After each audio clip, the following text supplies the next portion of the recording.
What is happening in Indiana? Today we have two stories that came to us from there.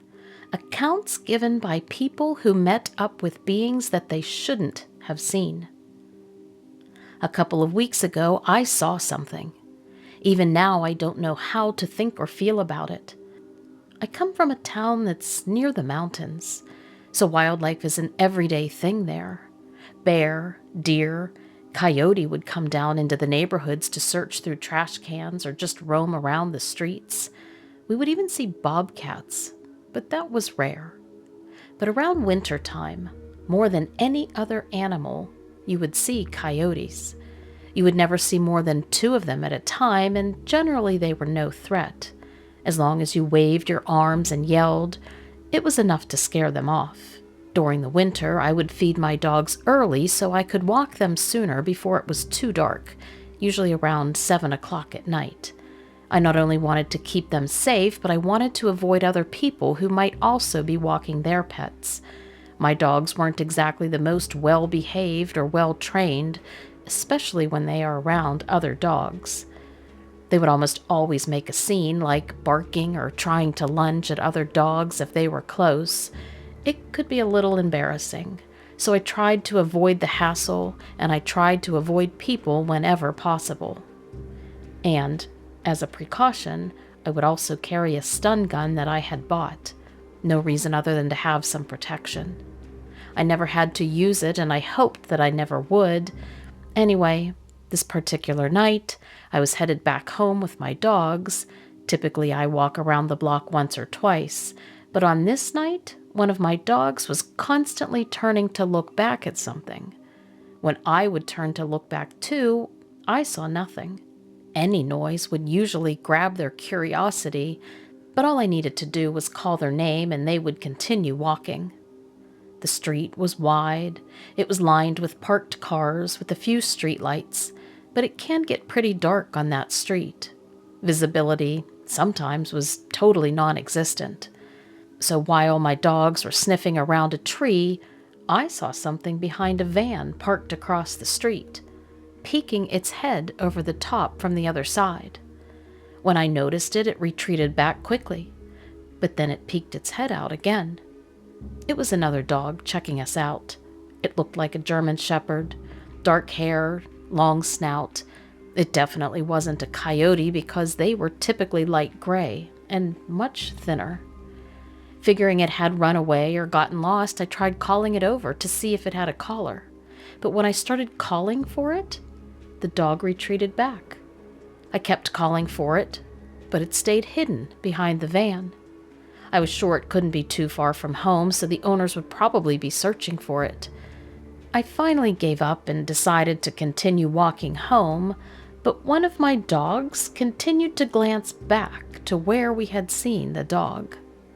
As I walked, I started thinking about it too.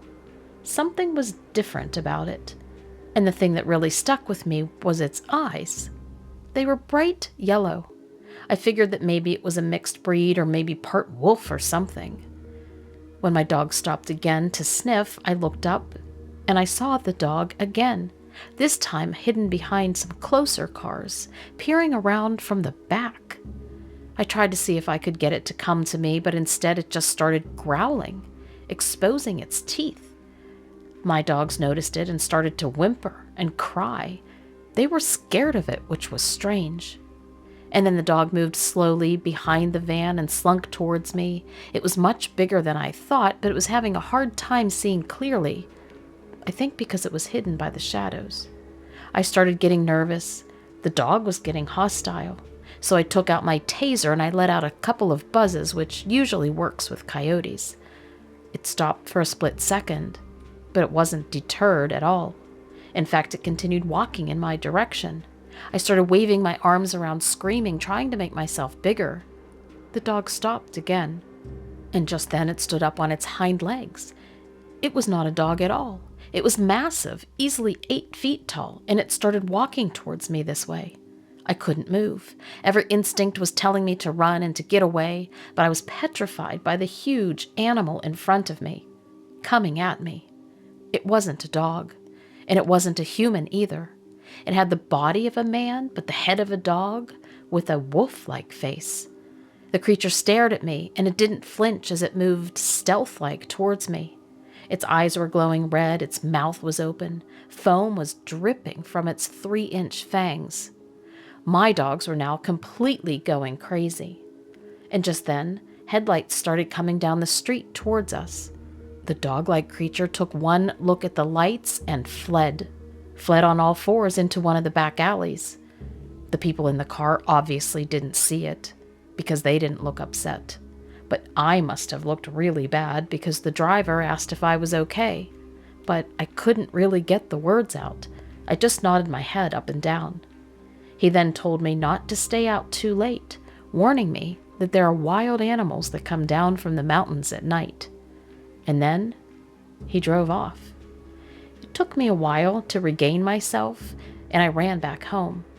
Since that night, I've made it a habit to walk my dogs only on my street, or I keep them in my front yard, but we never do it after dark.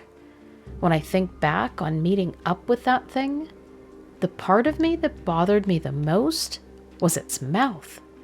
Its exposed fangs were dripping with that drool, and when the headlights reached the dog, for that brief second when I got a good look at it, it looked like it was smiling at me. It was the summer of 1996 and my first few weeks as a park ranger at a local state park in Indiana State. During my initiation, as they called it, I listened to stories of rumors of a large wild dog living far off in the woods, off of one of the hiking trails. Some of my co-workers who had been around longer than I had said that they had caught glimpses of it. They described it as long and muscular, but no one had ever gotten a really good close look at it. At first, I thought I was just being pranked as the newbie, but then as the weeks went on, hikers would comment about seeing it too, but everyone said that it would disappear as quickly as it had appeared. And then that summer we started getting some serious complaints. Apparently, the animal was acting aggressively towards some of the other park visitors. They said that they would hear a bark and a growl, and then they would see something tracking them from the trees, but that it would stay off in the distance, even going so far as to follow some people who were walking along the hiking trails. The other rangers and I would go out on searches, but by the time we arrived at the spot where people claimed that they had seen it, it was gone. Thankfully, we never had reports of anyone being harmed, but we were worried that it might come to that if the unusual wild behavior continued. One day, I remember that it was a Thursday, a couple came into the offices and claimed to have been harassed and followed. They said that it happened high up in the mountain, near the area where the one trail ended. So, even though we were convinced we wouldn't find anything based on previous incidences, another ranger and I headed off around noon to see if we could find out more. Once we got there, we split up to cover more ground, holding our walkie-talkies in hand just in case we saw it or found traces of it we could call each other. We were armed with batons and pepper spray too, which is typical for a park ranger. So we figured we were more than ready to handle the wild beast people claimed was living in the park. We had spent all afternoon and evening searching when it started to get dark. I was thinking we should pack it in and look again tomorrow, but just then my walkie-talkie sounded off. It was my coworker telling me to meet him by the big oak tree. We all knew where that was, as it was the largest tree in the park. He said he had found something, and to hurry, fast. The oak tree was on the path that had a fork in the road, where one path led you up higher into the mountain, and the other down to a small waterfall. Within 10 minutes, I met up with him at the tree, and then he guided me along. But eventually we were off the path, deep into the forest. And after a short walk through the trees, we came to what he had found, a dirty tent with animal bones and skins all around it. I asked if he had checked inside the tent, but he said no, He wanted to wait for me in case he got himself involved in something more than he could handle. I think he might have just been a bit scared. We called out, saying we were there in case anyone was in the tent, but there was no reply. We shined our flashlights at it, but couldn't see a silhouette or movement inside. Nothing at all. So after waiting a while, we figured that no one was there. I stepped closer to check out the tent, look inside.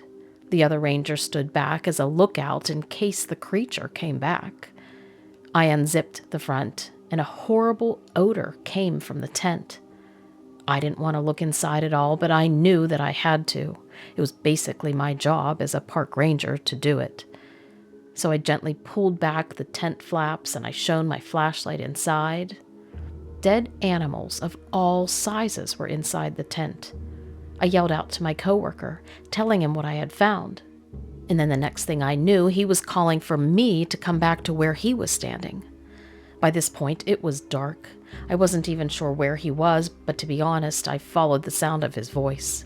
And then once my eyes adjusted to the dark a bit with my flashlight, I saw him standing in front of a tree. His flashlight was pointed up. His sight was fixed on something. I looked up and squinted into the darkness, and I saw it too. A creature larger than anything I've ever seen staring down at us.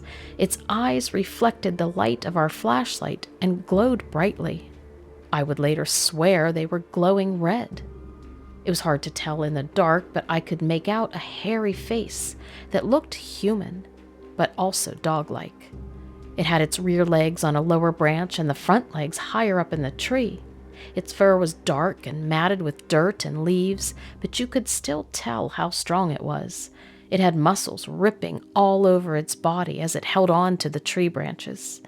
Its eyes seared into us as it pulled back its mouth into a growl, showing long, white fangs. Before we knew what was happening, a howl left the animal's mouth that sounded like a human scream. It was loud enough that I stepped backwards, and I put my hands over my ears. It was literally deafening and disorienting. I didn't know what to do, let alone how to get away. And then right then, the human dog thing leaped from the tree to the next tree, and then down to the ground, and it took off deeper into the forest. My coworker and I didn't waste any time before taking off in the opposite direction, back towards the office. As we made our way through the forest and back to the hiking trail, I continued to look back, making sure it wasn't coming back our way. I'm not sure if it was, maybe just my eyes, or because I was already on edge, but in the dark it looked like the shadow of a man on two legs, and it was following us as we walked. I took the next few days off of work after that, as did the other ranger. My whole time as a ranger, I was lucky that I never had to deal with many tough situations, but this one definitely got under my skin. No one ever believed what we saw, especially when I mentioned glowing red eyes. For whatever reason, that was the sticking point for most people. To be honest, I even stopped mentioning those eyes when I told my story in the future. And then eventually, I stopped telling people the story altogether. I think I've moved on, but I'm not sure.